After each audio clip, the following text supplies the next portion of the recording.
What's up, everybody? Welcome into Shout, a Buffalo Bills football podcast. I'm here at One Bills Drive, and you're not mistaken. This is the head coach himself, Sean McDermott, kind enough to take a few minutes with us today.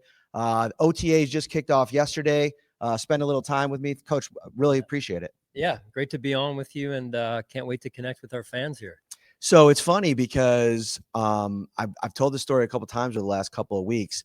35,000 people a day go to Epcot in Disney World. Okay. 35,000. And I'm standing in line. I believe it was for the Pirates of the Caribbean ride.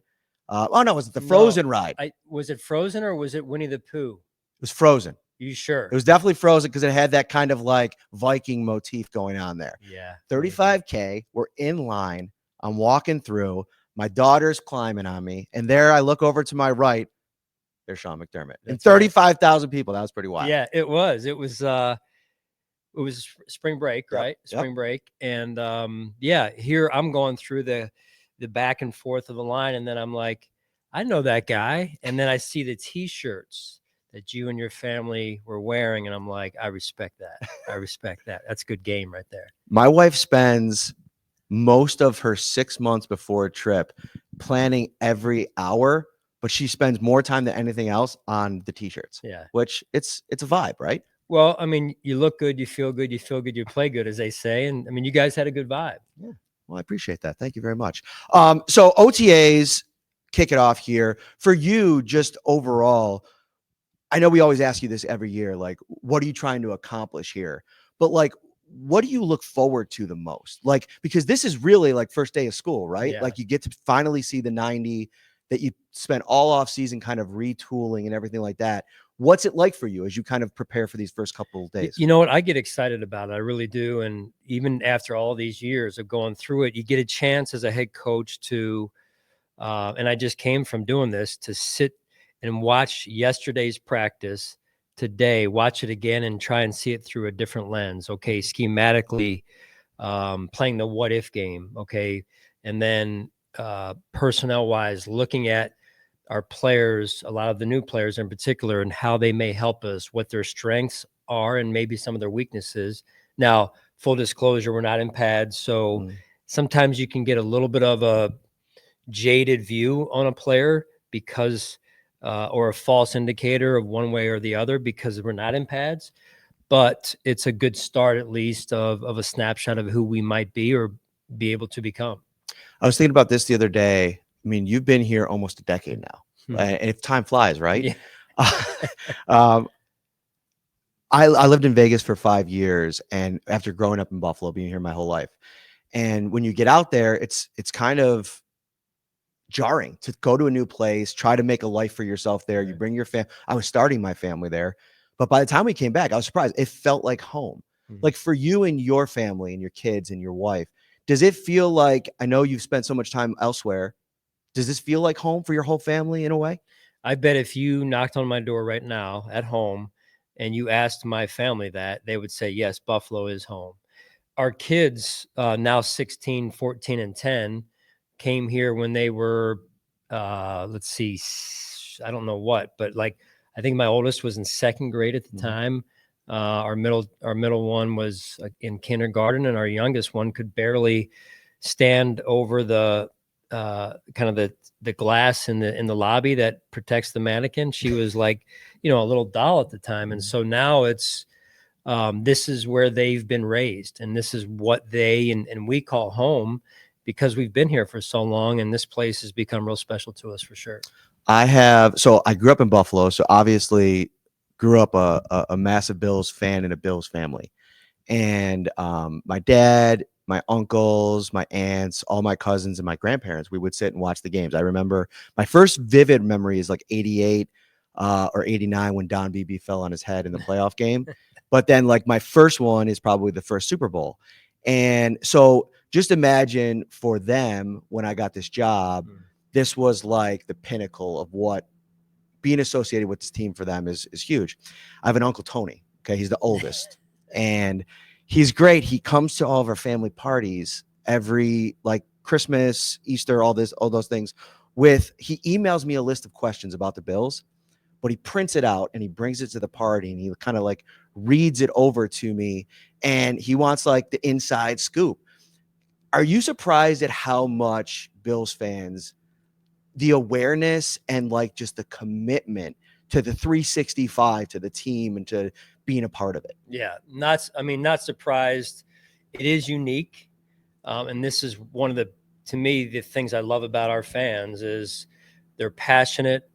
Going back to just seeing you and your family in Florida, and then just the other fans that I saw down there walking through Disney, Epcot, you name it, was incredible. And I've worked for 2 other teams, both successful teams.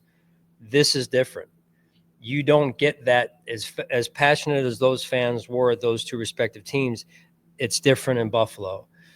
Nowhere do you go around and you hear, "Hey, go Bills!" Like at the other team, right?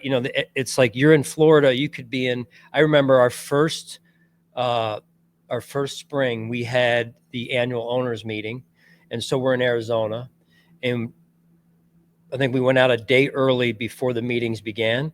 And so it's myself, my wife, my 3 kids, and we're going through one of these like canyon Jeep tours, pink Jeep tours. Okay. And we're out in the middle of nowhere. And here's this old RV. And I'm like, this is a little creepy. We're driving by it. And then what do I see but 2 basically lawn chairs out there, and they're Bills chairs. And my wife, we're like, did you just see what I saw? I mean, this is in like I don't know what you call it, but the canyon of like these Jeep tours that they take in Arizona. It's like, we're out in the middle of nowhere, and here's Bill's chair. Here's an RV, which is maybe a little bit, odd, out in the middle of nowhere. And then it's like 2 Bills chairs. Never saw the people, but I just was like, this is crazy. And it's awesome, right? It's just, I think that's the unique flavor of Buffalo is, we're just different in a good way. And it's like authentic, down home, real. It's really refreshing. It really is. So anyway, fast forward to Florida and seeing your family, seeing what we've experienced here as a family ourselves. Couldn't be more grateful for God bringing us here and the opportunity to fellowship and experience life in Buffalo. We talk about the I don't even want to say positive side, but like the passion, it comes out in different ways, right? I mean, when you get to certain parts of the season, and listen, part of what comes with being a successful organization is when you don't get all the way there, there's heartbreak, there's disappointment, and that manifests itself in so many ways. Like we've talked about it over the years, and I've talked to fans about this. Like everybody wants the Super Bowl, and I think that it makes everybody, it's hard. And I don't have to tell you, right? Like I don't have to tell you how hard it is. But like, how do you square that passion with sometimes when it kind of, for a segment of the fan base, impatience with you, with the coaching staff, with decisions made? Like, how do you compartmentalize all of that? Well, it's part of the job, right? I mean, you're in a public job like I am, like we are, in a public industry. You're going to get questioned, right? You're going to be under the microscope, under the spotlight, and that's what you sign up for. Listen, I've watched games of other people of other sports, and it's real easy to sit back and go, I wonder why they didn't do this or should have done that. And everyone has their reasons. So listen, I'm not perfect. I think we've done a lot of really good things here. We're not perfect, but that's part of the journey. There's been countless people who have had a big run up to it and then not gotten what they wanted to accomplish at the end of the day, which is a world championship for us. And yet at the same time, you can't lose sight of the success you have had, because you'll forget what you've accomplished along the way. And you just think about it. What have we not accomplished? There's one thing since we've come here. I mean, we've gone from 17 years in a playoff drought to playoffs the very first year to now 7 of the 8 years in the playoffs. That's unique in the NFL, right? And now a couple AFC championship games. And so what is left to do? There's one thing, for me as a coach, there's one thing, and that is to win a world championship. So that and the other thing is, hey, we're not gonna stop. We're not gonna stop trying. That's not who we are. So Rory McIlroy just was questioned on, can he win the career Grand Slam? Right, X amount of years passed between the time where I think he left off with his last major and to completing the Grand Slam just this year, and I watched it, and I'm a golf fan. I'm a fan of high performers more than anything. And here's Rory, just on his knees, basically very emotional, maybe crying a little bit, and just like all the work he had put in and all the times he had come close but not gotten it. That's where we're at. So we're not stopping. Again, you can't lose sight of the things you've done well and the success you've had, because the confidence that comes with that is key, right? And knowing that, compared to, where this place was and where we are now, is to me night and day, right? But we're all still hunting that world championship. I mean, even from the early 90s, those early 90s teams at the end of the day came short but didn't get it done. So the goal remains the goal, and we embrace that. There's a stat that no head coach quarterback combination that didn't win a Super Bowl in their first 5 years together have ever won one. And I think that that's kind of a little bit hard to really extrapolate from that, because there's impatience in this league, right? Like across the board. Like a lot of times quarterbacks have to be at certain ages, and coaches have to, what's their tenure? You and Josh, I mean, your arc together is tied together. Like, I mean, you guys basically started at the same time, you a year earlier. Right. What about that partnership? Because it has to be such an important one. Do you think sets you guys up to compete for Super Bowls, not only this year, but like for the next couple? Well, I think I'll just start with, I think he's one of the best quarterbacks, if not the best quarterback in the league. And I consider myself, quite honestly, the same. I really do. As a coach in the league, I think we've done a lot of great things here. I think I've done a lot of great things, quite honestly. And I'll take, other than winning the world championship at this point, I'll take myself against anybody. That's how I look at it.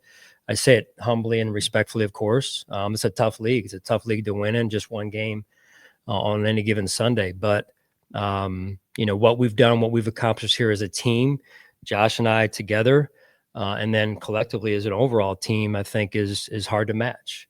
Is that one thing still out there? Yes, it's still out there. And I wake up every morning thinking about it. How are we going to get there? How are we going to win it when we get there? So that vision burns brightly in my mind and on my heart, and that's what we're here to do. Who's your toughest critic? I think I know the Myself. answer. Yourself. Who would you say is? I thought I was talking to you once, and you were telling me how critical your dad is. He is constructive criticism, Okay. right? He's an ex-coach, right? But that's what parents are there for. They're there to love you, but also give you the truth. And that's honestly how, I think part of my management style is, hey, I'm going to love you, but I'm also going to tell you the truth. I'm the same for myself, right? I hold myself to the highest standard possible. And I mean, it's we could play, a really good game, and yet there's one play that I'm like, hey, I could have done a better job there, or we could have done a better job. And it's like, those are the things that burn in you to say, hey, let's continue to improve. Let's continue to move forward. But yeah, there's nobody that's a harder critic of me than myself. And, sometimes that works to your favor most of the time. And sometimes it gets in the way a little bit too. So just trying to be aware of that. But overall, yeah, there's nobody that grades themselves harder than I do of myself. Defensively, like, and this is something interesting too. Like when you're a coordinator and you come into the league, you're kind of connected to that side of the ball. But we've talked over the years about, listen, you're the head coach. You have to be heavily involved in both sides of the ball. You almost like divorce yourself from that a little bit because of having to oversee the entire operation. But in these games over the last couple of years in the playoffs, when the defense struggles, how personally does that hit you? Because of, that's where you kind of got your start in this thing. And another thing I want to ask, you look at the Philadelphia Eagles, and I know that's like the most recent example, but they stopped the Chiefs 9 times. If you take the 4 last playoff games against the Chiefs, the Bills have 9 total stops against the Chiefs. How does that hit? Like, I know how competitive you are. Mhm. How does that hit you, and how do you get that to flip? Yeah, well, number one is when you lose, especially in the postseason, there's usually a reason, right?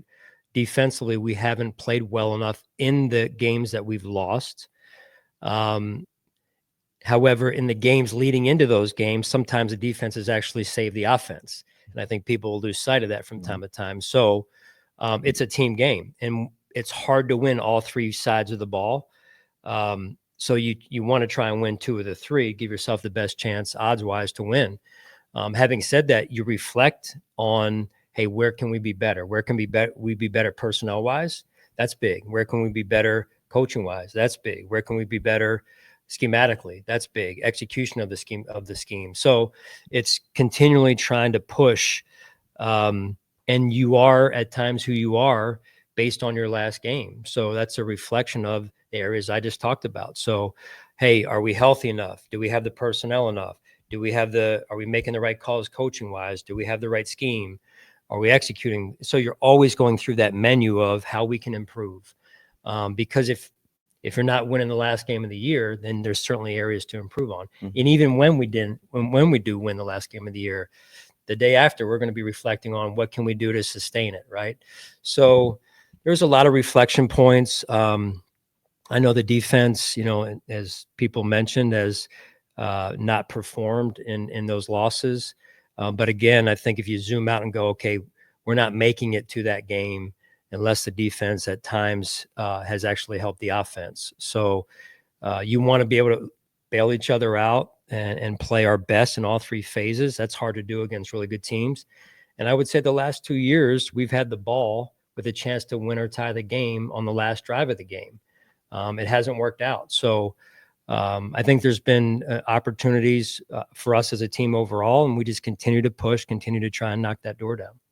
I just grabbed a chair off the side here. I don't know if it was as nice as the one that the Hallmark folks got for you when you were on set. Did you film your part already for the movie? I did, yeah. Yeah. Did they have like a seat that said Coach McDermott on it? Not exactly, with the kind of what you see in the movies, right? With the Uh-huh. actors' names and actresses' names. So, yeah, not exactly that, but it was a pretty neat experience. I would tell you that it's always interesting where you can, like if I walked onto our practice field, which we're going to do shortly, it's normal, right? Mhm. This is the environment that I'm used to.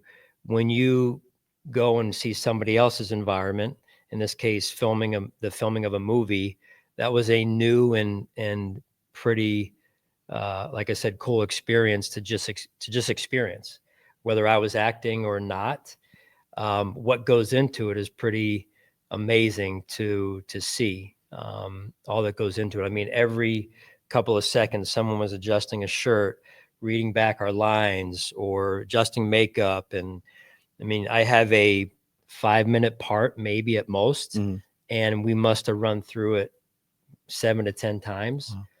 because they wanted different camera angles, right? And I think they really wanted to see the good angle for me. And so How long did it it took take them them? some time to Okay, I was gonna find it. ask that. Yeah, Yeah. no, yeah, that's good. I set you up. No, but it's really interesting. Just the same for us. We try and run one play and execute it at the highest level.